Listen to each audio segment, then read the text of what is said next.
Good lord, this Stellaris game looks pretty cool. It looks pretty nice. A lot of space battles, a lot of exploration. What is the rating for this? Oh, 7 and up. So here is my empire of trillions of slaves that are being born into slavery and forcefully genetically engineered to be docile from day one. Introducing our prisoners with job boys, because the S word is obviously not the one that we want to be using, on the capital world of Absalom, named after the wonderful movie Escape from Absalom. Go and watch it. It's an absolute classic. It involves people wearing neckbands, and if they walk away too far from each other, their head blows off. What a delight. You may be a little bit questioning the actions that I've undertook when it comes to picking the traits for our species here. So let's quickly dive into our governing ethics and see what we've got. We've got ourselves slaver guilds, because obviously we are a slaver empire. The megacorps get one as well, which is called indentured assets, which I also really like as a term. We get slave output plus 10% and enslaved pop ratio 40%. Now this is the big one. This means that 40% of your population always needs to be enslaved. Whether or not this is your own population, it doesn't matter. Always 40% of your pops need to be enslaved. Which is why, originally, I wanted to go for something a little bit more creative than what I've ended up going for. I wanted to initially go for, and I quickly need to scroll down here, syncretic evolution. Now what does syncretic evolution do? It starts the game off with 12 pops of being of another subservient species. Basically, you end up with a species that is kind of like yours, but they're slaves to you, or they can be equal to you. It doesn't really matter. In this particular case, they would be, slaves. Yeah, that's pretty much it. But then, I would not have been able to run Xenophobic. And Xenophobic is kind of required for this particular run-through, because while Authoritarian does allow us to enslave aliens, Xenophobes allows us to do something really special with them. And we'll get to that later once we get into the mid-game, so to speak. So instead of going for the, well, syncretic approach, I decided to go for Mechanist instead, because yes, robots will also be considered slaves, even though at the start of the game they are rather basic. None of this does this unit have a soul malarkey. Let's put it that way. Regardless, it means that 8 of those pops will automatically become those prisoners with jobs. On top of that, I've gone with oligarchy, which means that we can just cycle our new rulers every once in a while. We got materialist because it's a mechanist bonus, and we have gone for authoritarian. Why authoritarian, you ask? Well, we can run stratified economy, which we don't necessarily need to use, but I was more interested in the basic worker resource output plus 5% here. We could have gone anything really. You got militarist or spiritualist or AL, even pacifist. Who doesn't like a pacifist slaver empire? Right? Right. Now, you may have noticed that our species are very much on a continental world. They are very intelligent, they're charismatic, because amenities are everything, and I will get to that a little bit more shortly. But we're also slow breeders, and that's bad, because it means that our prisoners with jobs will very, very quickly start to outscale our main species, and that could potentially cause some potential uprisings until at least we get to the middle of the game. Let's set the rights here for our robots. Right now we are set to chattel slavery. Chattel slavery, it gives a resource bonus of 10%, but a happiness bonus of -30. Doesn't matter, because these robots are definitely not important to us, because they're just robots, which means they don't actually have any happiness modifiers. And there they all are. Look at that. Habitability +1. They only need a little bit of housing. They produce a decent amount of food. They have a little bit of energy upkeep. Doesn't really matter. Happiness is through the roof, because we've turned off their happiness servers. Look at that. Genome mapping right off the bat. Pop growth speed plus 10%. It's completely offset with slow breeders right there. And research station output, I guess, and some mineral stuff as well. But yeah, we got ourselves a bountiful galaxy, a virtual cornucopia of Xenos ready to be turned into prisoners with jobs Well, would you look at that? We got ourselves some friends next door. That's just delightful. They got 3 whole worlds, and on top of that, there's a primitive industrial world down there as well. Man, that means we have potentially 2 additional species to add to our prisoner pool, and that right there is something that delights me quite a lot. Do they like us? No, they definitely do not. Apparently, they do not like the fact that we're xenophobics and authoritarian tyrants. That's just unfortunate. Thankfully, we can just build ourselves a spaceport right at the border, so they're not going to cause any problems anytime soon. But we'll just move over our armada into a decent position and just take it from there. Even though I think we need to take out this asteroid first so it doesn't destroy our planets, which of course we've renamed Where There Is a Whip, and of course there is a way. And would you look at that? We got ourselves some more neighbors. They are the Simulant Slaughterers. Oh boy. Okay, yeah, they are fanatic purifiers. That's just joyous. They are kind of bird fowl-like, and I'm a big fan of chicken, so I would like to see some karmic justice to come to these here Xenos. I'm all for that, but before we get to them, we kind of need to take care of these guys. So what have we actually done here? Well, of course we've gone for nihilistic acquisition, because raiding and all that stuff, in combination with supremacy, just so that we can rip these children straight from the arms of their mothers and put them back into the mines where they belong, because you know those small hands, they can get into the little crevasses as they walk through the mine shafts, you know, getting those minerals quickly. I think this is really the way to go, and the future of this here species, the Undar Alliance. How many ships do we have here? We've got a reasonable amount. It's about 800 fleet power. It's not just big enough yet, and they are equivalent to us. So we can't just go in there and be all guns blazing and be like, yo, give me your stuff. We demand your flesh. No, we're not at that point just yet. Also, Belgium has joined us. This system does not exist, by the way. All good things have come to an end. We are on a little bit of an invasion course here. Oh, on the shoulder of giants. How delightful. Yeah, that just basically means that we're slowly but steadily are going to start invading all of these worlds. Now, there is one small problem with these here Xenos, and that is that their capital world, or their world of preference, is a Tundra World. And us continental species, we don't like Tundra Worlds all that much. That basically means that all these worlds are completely useless to us. So, how are we going to deal with this? Well, there's 2 ways. That is, of course, nihilistic acquisition, where we just pull them off the planet and take them wherever we need them. Or, once we've finally taken their worlds, and we will take all their worlds, we just move them to where we need to have them. Say to Absalom, or Where There's a Whip, There's a Way, or this beautiful world, this Gaia world, which is called Afternoon Market, which is clearly not a meat market.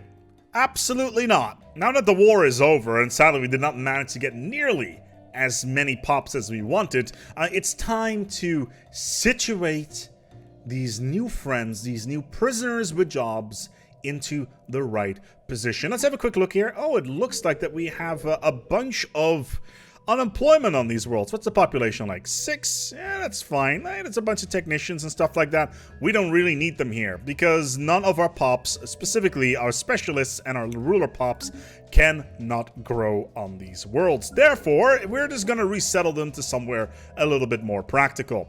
Where do we currently have more than enough jobs available of the base variety? So let's take a look here. I could use 2 more workers on There Is a Way, and I could use 1 more There Is a Whip, and I could use a bunch more on Absalom. So that's great. So we'll just move 3 of these guys over towards Absalom, and then we'll move a bunch over towards There Is a Whip as well. Perfect. So now they're going to be actively working in these brand new technician centers that we've built on our capital world. Of course, we got more technicians now here as well, and There Is a Way. Oh, look at that. They're all farming hard. That is just delightful. The one thing that we do need to take a look at, though, is, well, we need to take a look at their traits. They are enduring, which means that their leader lifespan is plus 20 years, which is completely useless to us. Surprise, Unyandar. Your leaders are never going to be flying around with any spaceship ever again, and they're resilient, which means their defense army damage is plus 50%.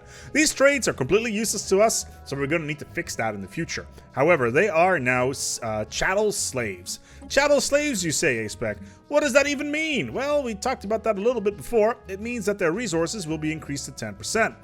We could turn them into domestic servitude slaves, which means they no longer will have that 10% bonus from resources, which is something we don't want.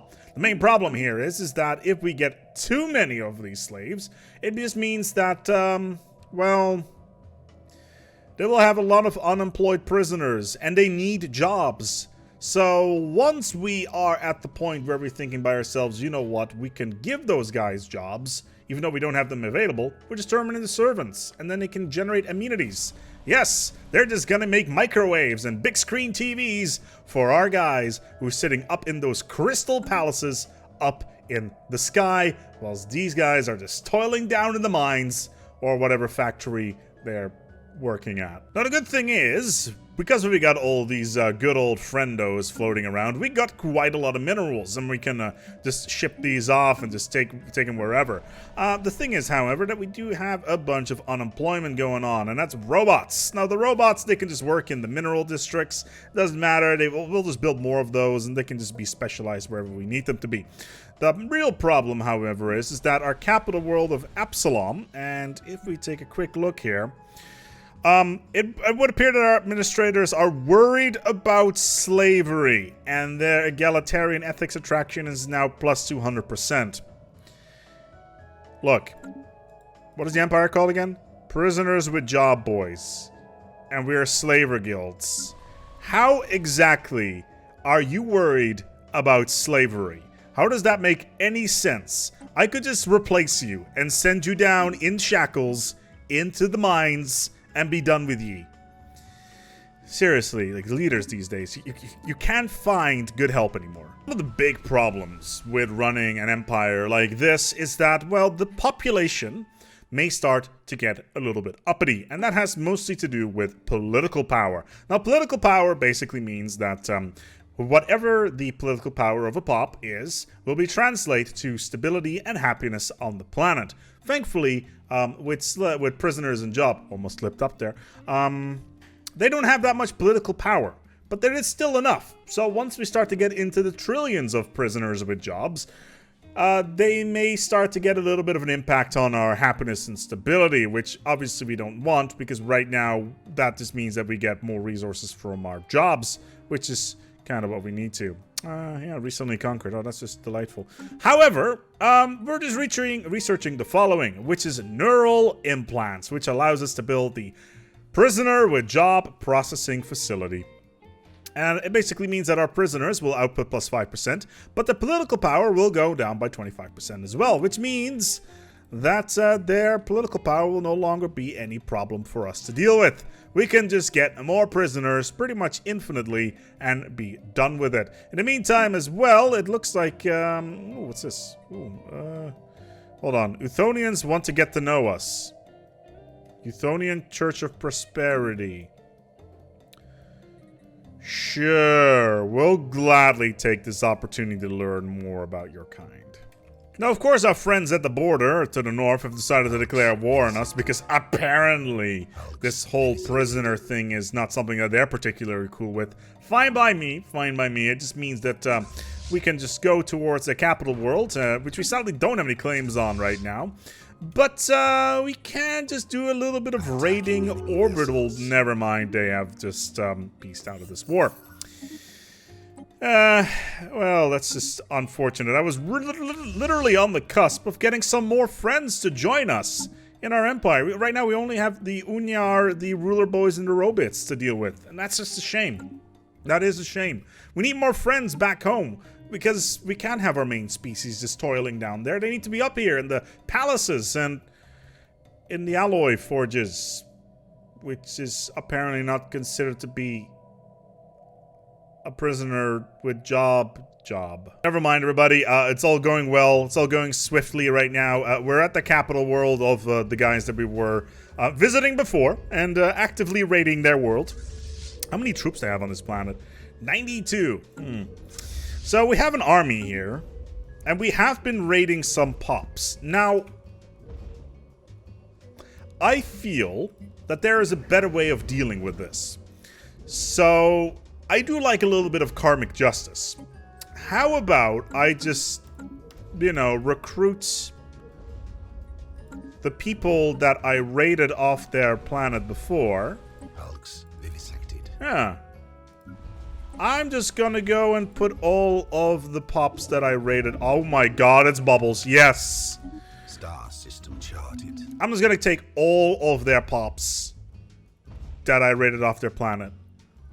Turn them into armies. And then get them to invade their capital world. I love it. This is great. Ages 7 and up, everybody. Okay, so they have folded. And we've got a couple of worlds here. Now, obviously, we had this one world here before. It's a Tundra World. It's garbage. We don't need it. Sadly enough, we got 2 more Tundra Worlds due to this here little raiding campaign, I would like to call it, maybe. Drag them back into the Underdark or something along those lines. The real problem is that now we're stuck with 2 of these rural Tundra Worlds that we cannot use because there's only 1 species that can grow on it, and they can only be workers.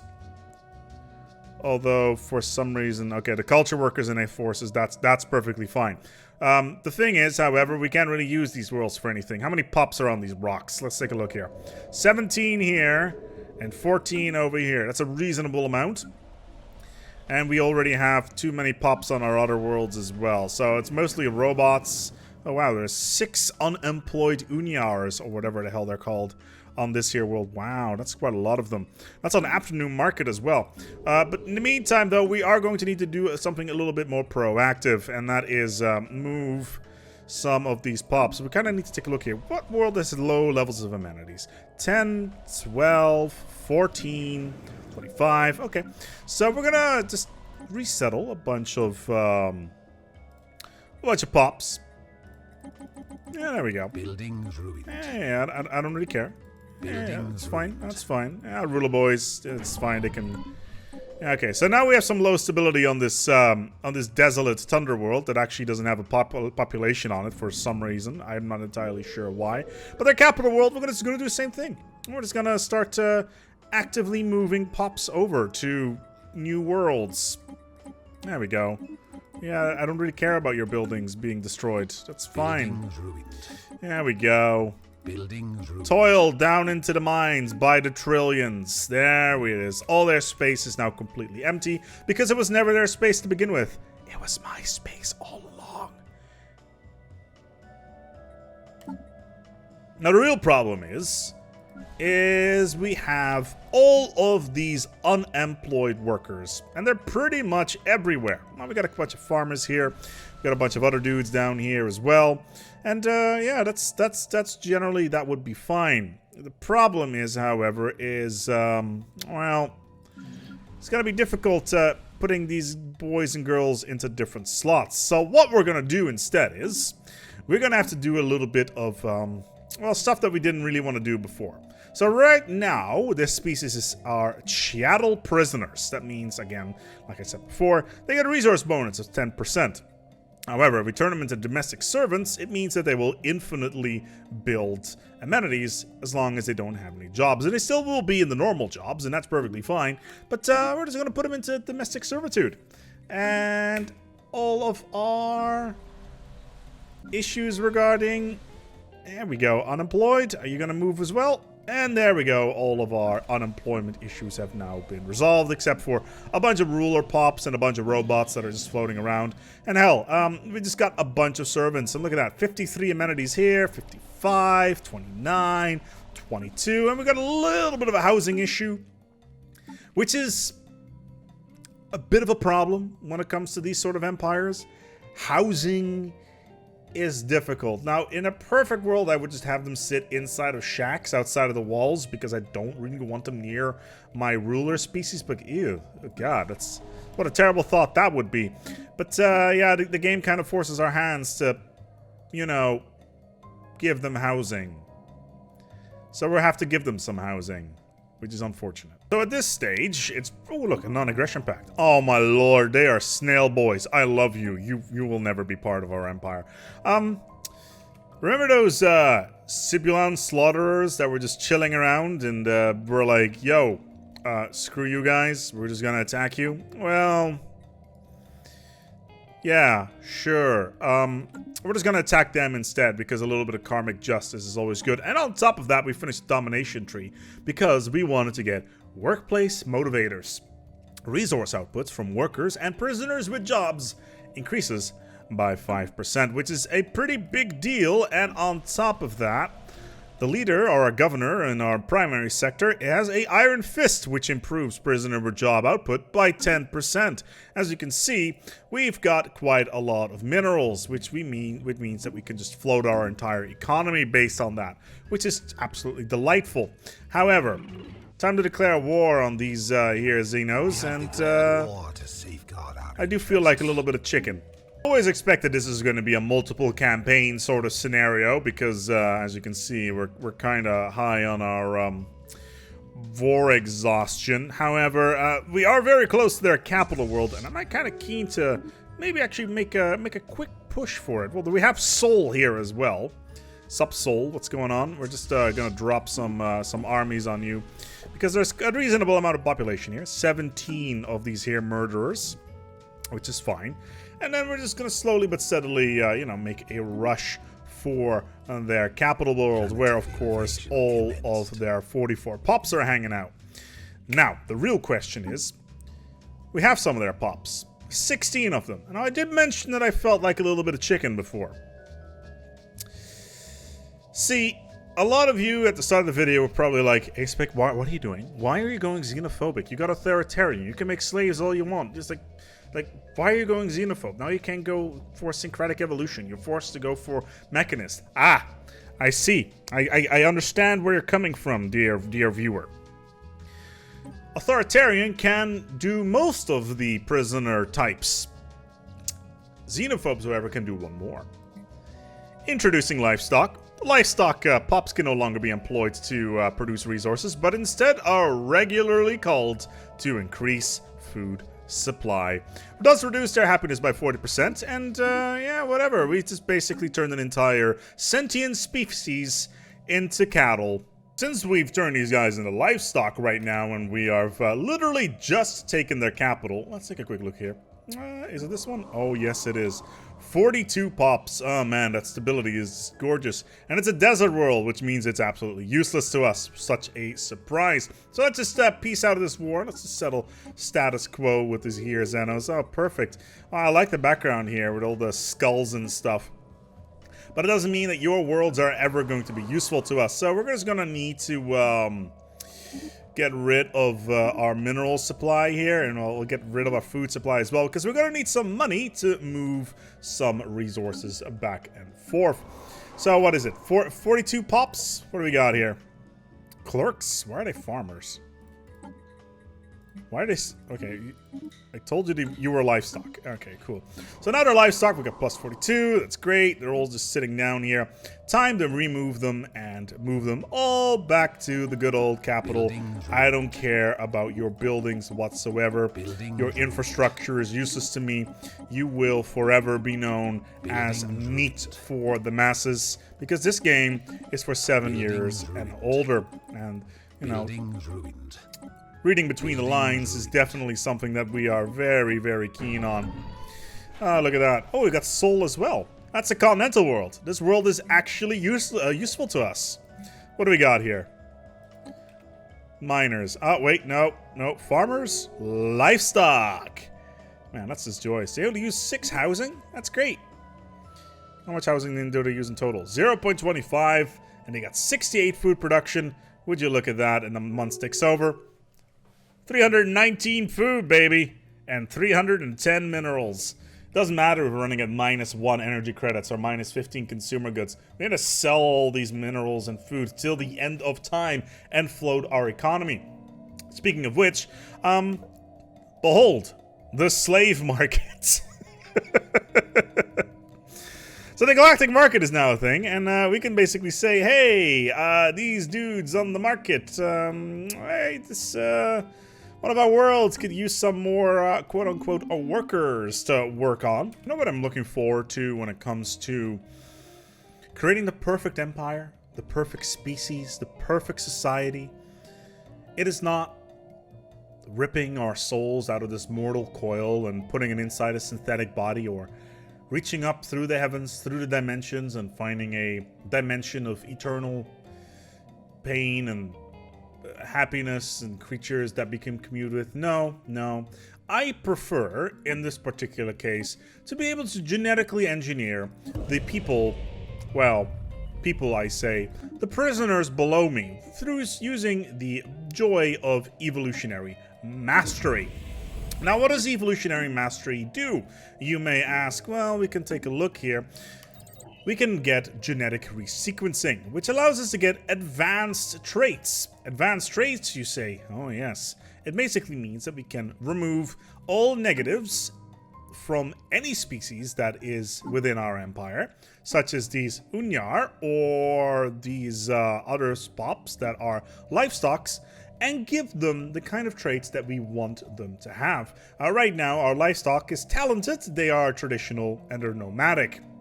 They also have a little bit of deviancy in them, and I don't feel that this applies properly to them.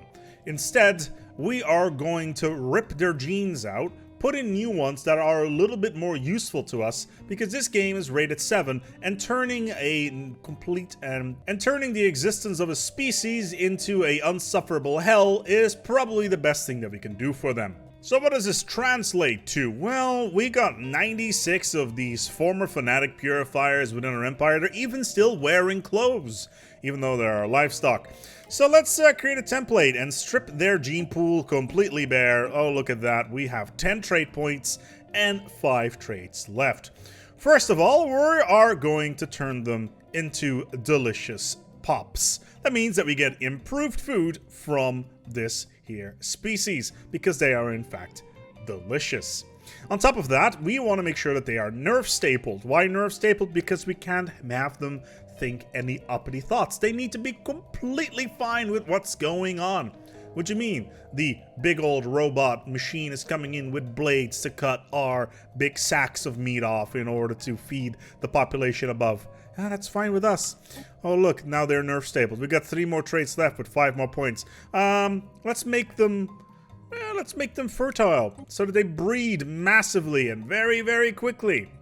Oh, that's just joyous. And on top of that, their housing usage is also being reduced, which means we'll have more of them, requiring less space, so we can cram them into the perfect little industrial processing food facility that we can find. What can we do on top of this? Well, maybe some unity for jobs, some leader experience gain. No, not really. Nomadic.